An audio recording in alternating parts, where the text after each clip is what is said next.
I don't want to call on everyone. Are you all a yes? Yes, yes, ma'am. Okay. Okay. Then would you agree that it involved white supremacists and extremist groups, the planning? Is everyone a yes on that? Ma'am, I just say that we're seeing a wide range of involvement and still a lot left to be identified, right? A lot of these. No, does it involve white supremacists, and that's what I'm asking? Some. Extremist group. Some. And was the event not planned by Antifa? At this point, we have not identified a specific individual that we've charged associating or self-identifying with Antifa. Okay, thank you. And would you all agree that what happened was a highly dangerous situation that had the potential to be much worse if it wasn't for the heroic actions of the frontline officers? Yes. Okay, Yes. thank you. All right. General Walker, I'm going to start with you. I wasn't going to start here, but I am after what I just heard. So Chief Conte had said that he was stunned at the response from the Department of the Army when former Police Chief Sund requested assistance from the Guard. What's your reaction to what Conte said? Were you frustrated on that call as well? Yes, I was. Senator Klobuchar, I was frustrated. I was just as stunned as everybody else on the call.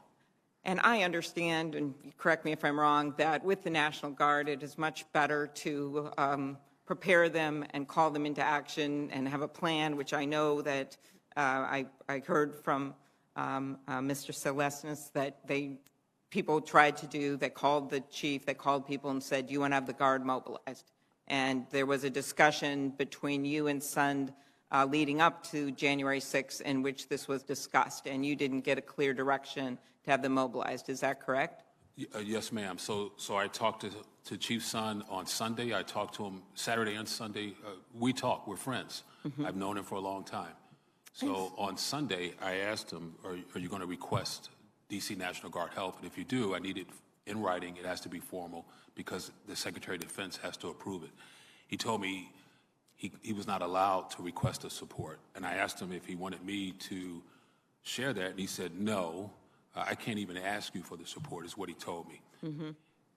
But he did say, but if I do call you, will you be able to support me? I said, yes, but I have to get approval from the Secretary of the Army and ultimately the Secretary of Defense because it's a federal request. Exactly. And so as we've heard from Chief Sund last week, he had been denied by the Sergeant at Arms, and that's a subject for last week. But the subject for today is, given all that, and we know we would have been in much better shape if they'd been called in ahead and if he'd had authority. But now we're to the day, and it is 2:22, and you are on the phone with them, and you're asking for this authorization, which you felt it was unusual to get. Is that right? Unusual that I thought the delay was unusual. Yes. And so we were already in support of the Metropolitan Police Department.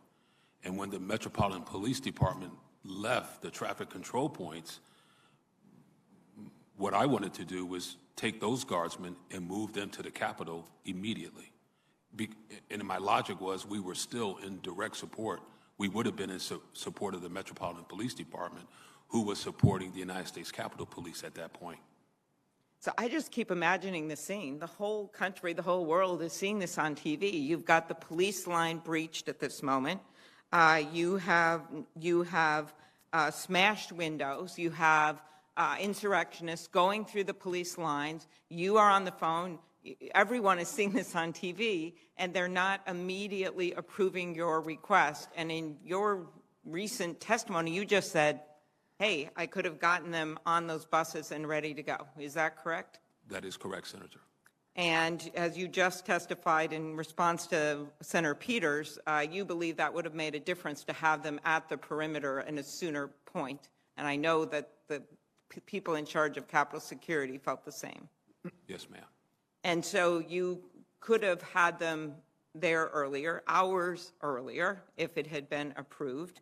And then you had them on the bus, and so they were actually sitting on the bus for a short period of time, right, waiting because you thought, well, they've just got to honor the request. Is that how your head was working? So you actually put them on the bus so they were ready to go, but you couldn't let the buses go? Yes, Senator. I just came to the conclusion that eventually I'm going to get approval, And I didn't want, and at that point, seconds mattered, minutes mattered, and I needed to be ready to get them there as quick as possible. So I already had District of Columbia National Guard military police vehicle in front of the bus to help get through any traffic lights. So we were there in 18 minutes. I 18 arrived minutes. at 17:20. Okay. So, yeah, and they were sworn in as soon as they got there, and they made a difference, according to the Capitol Police. Well, according to a lot of us. And I just keep thinking of the hours that went by and the people who were injured and the officers whose lives were changed forever. A lot has been reported about the quick response force that was waiting at Andrews Air Force Base to be deployed to D.C. just in case. Now, that force was set up as additional troops to support the Guard's traffic control mission is needed. Is that right? Yes, ma'am.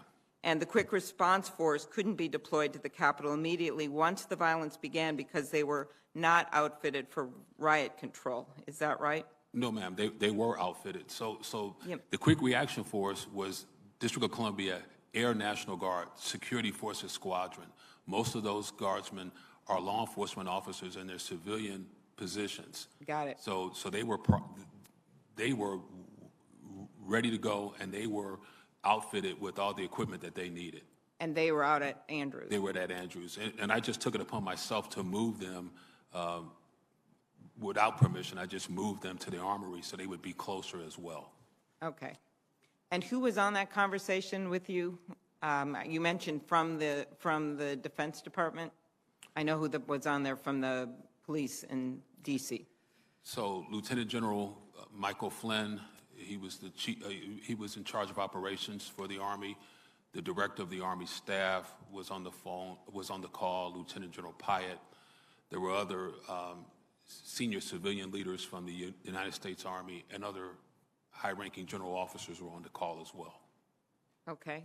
And do you remember who was mostly talking about the optics, the questions that Senator Peters asked you, and their concern about that? Yes. So during the phone call with the District of Columbia leaders, the Deputy Mayor, Chief Son, Dr. Rodriguez, who was talking about optics, were General Flynn and General Pyatt. And they both said it wouldn't be in their best military advice to advise the Secretary of the Army to have uniformed Guards members at the Capitol during the election confirmation. Thank you. Mr. Salas, could you explain why they would say such a thing? I know you were not on the call, and you were the one that they sent here on behalf of the Defense Department, but you were not on the call. And so do you have any idea why this delay occurred when, as Senator Peters has well pointed out, it didn't occur in other incidences? Senator, as you point out, I was not on the calls, any of the calls. We know that. Okay. That's why I spent my time talking to someone who was. Right. However, Senator, in preparation for the hearing, I have had the opportunity to talk to General Walker. I've had the opportunity to talk to General Pyatt and other general officers on the Army staff. I've also had the opportunity to talk to Secretary McCarthy in preparation for the hearing so that I could understand the details of the... Okay. So just if you could answer my questions, there's so many of my colleagues waiting, why this happened. General Pyatt told me yesterday that he didn't say anything about optics. He meant he didn't use the word optics, or are you saying that General Walker, who just testified that they were concerned about this, is wrong, or that... General Pyatt told me yesterday, Senator, that he did not use the word optics. I think that I'll let General Walker answer this, but I think what he's talking about is the general concern of that, was that they were more concerned about how this would appear, and it was in their best advice. And I guess what bears out his testimony is that they did not send the National Guard there for hours. They didn't give the authorization for him as he waited with his troops to go over to the Capitol. Senator, in fairness to the committee, General Pyatt is not a decision maker. The only decision makers on the 6th of January were the Secretary of Defense and the Secretary of the Army, Ryan McCarthy. There was a chain of command from the Secretary of Defense to Secretary McCarthy to General Walker. That was the chain of command. There's lots of staff that is involved in obviously having discussions, but to be clear, on that day, that was the chain of command. Just could I give General Walker, I think we should give him a moment to respond here, and then I'll be done. Yes, Senator. So the chain of command is the President, the Secretary of Defense, Secretary of the Army, William Walker, Commanding General, District of Columbia National Guard. Can I just make a correction? I said Lieutenant General Mike Flynn. It was Lieutenant General Charles Flynn. Got it. And so I And it's just all right. wanted to correct that. Okay. But there were people in the room with me on that call that heard what they heard. Okay. We'll have to follow up with more questions. I appreciate your testimony. Thank you.